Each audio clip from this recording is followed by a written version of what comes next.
It was a beautiful blue day on the island of Sodor, but poor Duck the Great Western Engine was feeling particularly glum.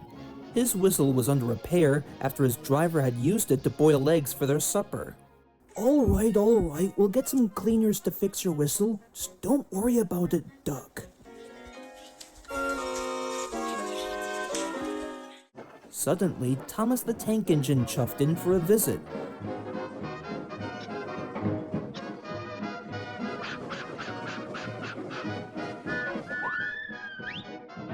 Hello, Duck. What's up, mate?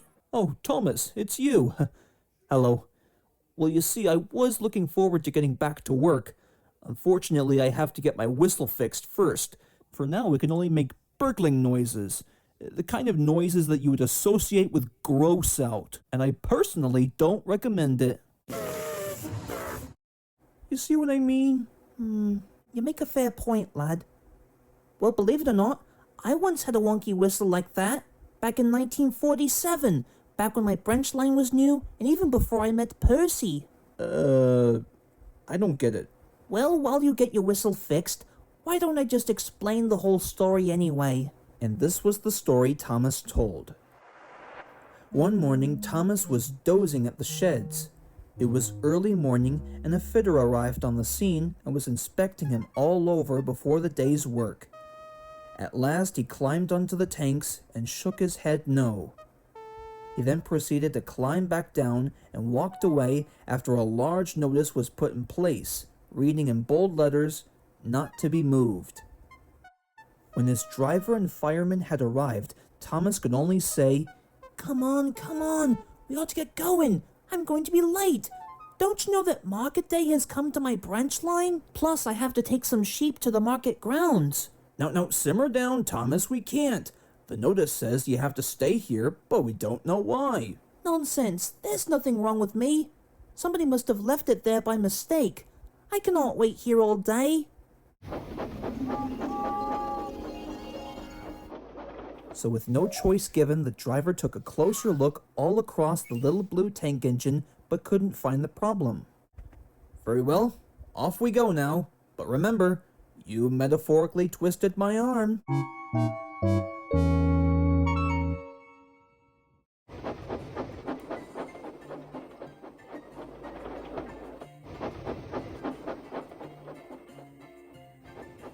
At a nearby station, Thomas was waiting anxiously for some sheep to be loaded into his cattle trucks. He had to let off steam as the final sheep was loaded. Simmer down, old fellow, said his driver. There's plenty of time. We have to be very careful not to disturb the sheep. At last, the signal dropped to green, and before anyone could check to see if the doors were shut, Thomas insisted that they would get to market on time, and he went off in a fuss. Hurry along, hurry, puffed Thomas. He was once again pretending to be like Gordon. Soon enough, Thomas was rattling up the line and into the tunnel. He had to whistle there. However, today something odd happened. Whistling fireboxes! Something's funny about my whistle! Well, we can't stop to fix it now. The Fat Controller's relying on me to be on time. Naturally, Birdie the bus was there when Thomas reached the next station.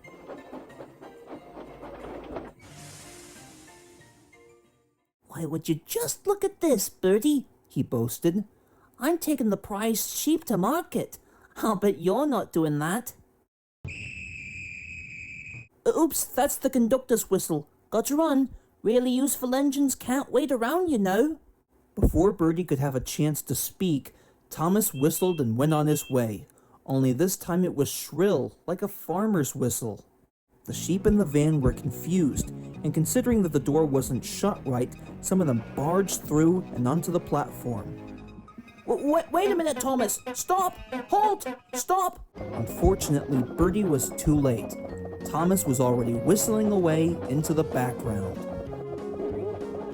Thomas didn't stop once again until he reached a red signal close to the market. Some people were waiting on the bridge nearby.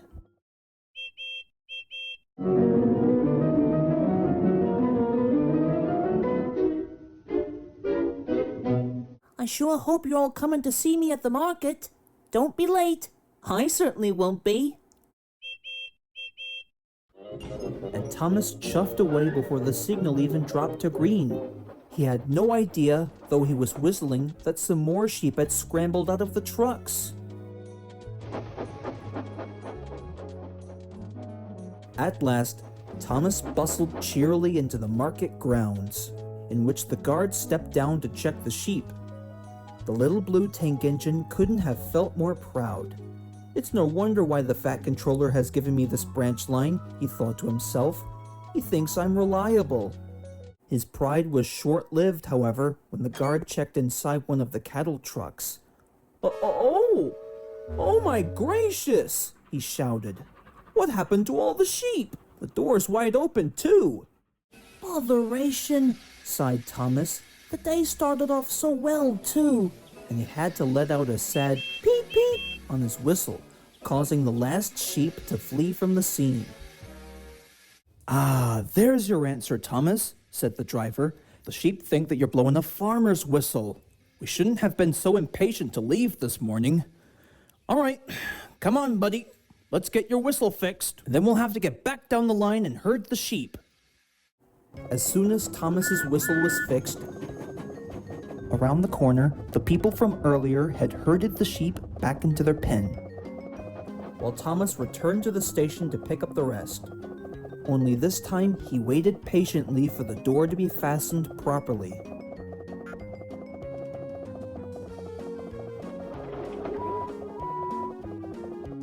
Henry the Green Engine smiled and said, "That's a good engine. You cannot run a railway with the sheep running about. They might get hurt. Make sure you're not so careless in the future." Thomas sadly agreed as Henry chuffed away.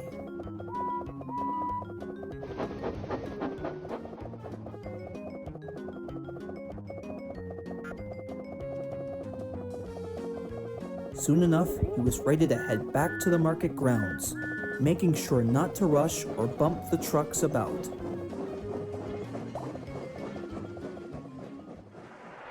So you see, Doc, if there's one thing I've learned personally is that patience is a virtue, and we shouldn't jump the gun too soon, otherwise we might be able to leave something behind. And on a side note too, how's your new whistle turning out? Let's just check that theory.